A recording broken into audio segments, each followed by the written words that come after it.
guys, welcome you all to my YouTube channel, and please kindly subscribe and share.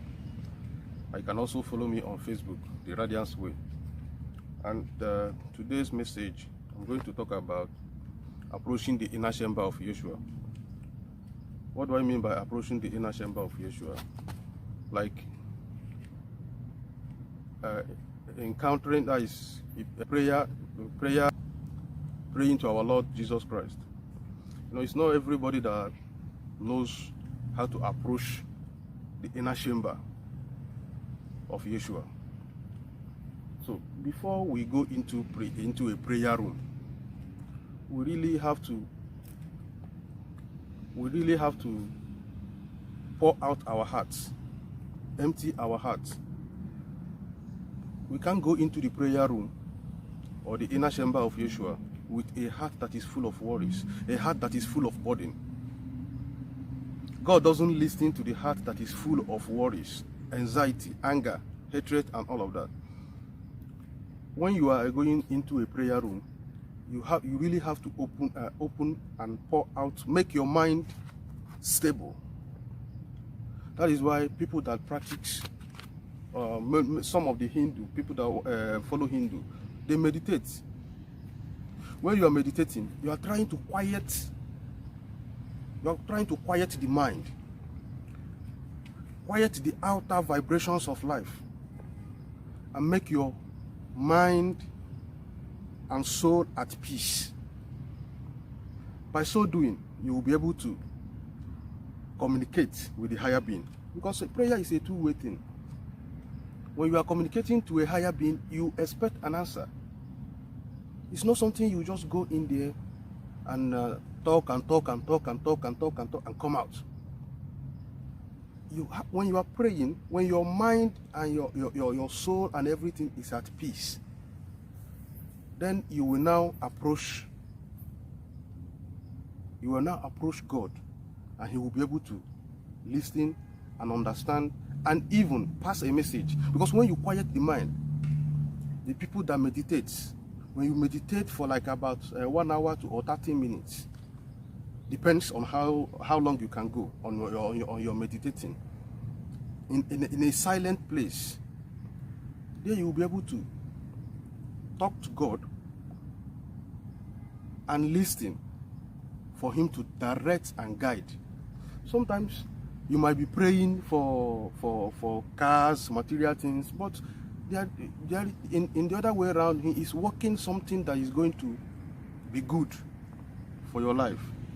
You might not be seeing that thing that you are asking for at that particular time, and he is even working the other way around that you won't know. But that is not the area I'm going now. But let me just give us a Bible reference to back what I'm saying up. Like in Matthew 6:6, Jesus Christ said, when thou prayest, enter into thy closet, and when thou hast shut thy door, when thou hast shut thy door, pray to thy Father which is in secret, and thy Father which seeth in secret shall reward thee. Now, I'm going to bring one point out there. He said, shut thy door. What is that place trying to say? He said, that is to say, when thou hast shut all vibrations of the outer life, you shut thy door, shut out all the vibrations of the outer life. Like I said earlier, you have to empty your whatever that is bothering you. Your heart is, when your heart is full, you won't be able to approach the inner chamber and get the right answer and get the prayer answered. We have to quiet our mind. When we quiet our mind, then the soul will be able to communicate with the higher being. Because that soul is the original image of God. God said He created man in His own image and likeness. Don't get me wrong, God has no flesh. He has no flesh. That image He is talking about is the inner man, the soul, in which if you are feeding that soul with a spiritual food, because the soul eats something too. Why this? If the soul, yes, sorry, the soul has his or her own food. The soul has, because it's a living thing. The soul.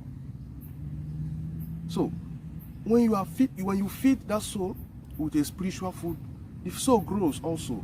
It will grow to a level whereby you will now begin to understand more of the spiritual things.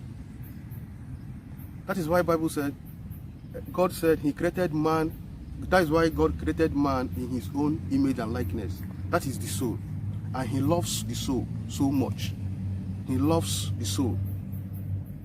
He so much loves the soul. And another person that loves your soul also is Satan.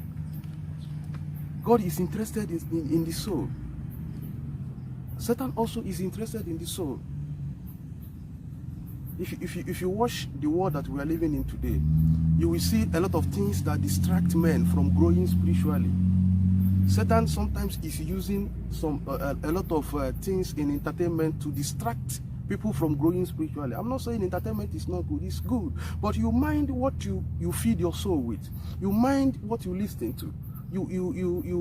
A lot of information that doesn't really made for. It's not every food you see you eat. Likewise the soul. If you want the soul to grow,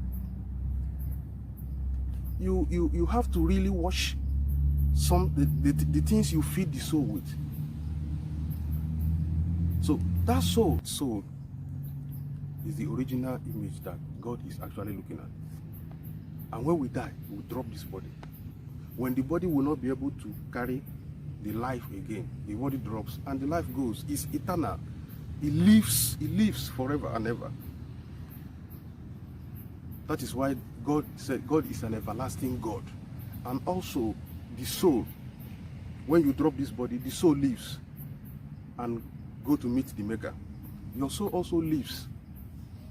So another point I'm going to bring out is this. I have said something about when thou hast shut the door. He said, shut out all the outer vibrations of life, worries, anxieties. When you take that into the prayer room, you won't really get a good result. He said, your Father which seeth in secret shall reward thee openly. Your inner motives is secret. That thing that is really bothering you, your Father who seeth in secret shall reward thee openly. Your inner motives, that thing that is bothering you, that is making you to cry every night, that is really eating you up, that is the secret that your Father your Father will reward you with.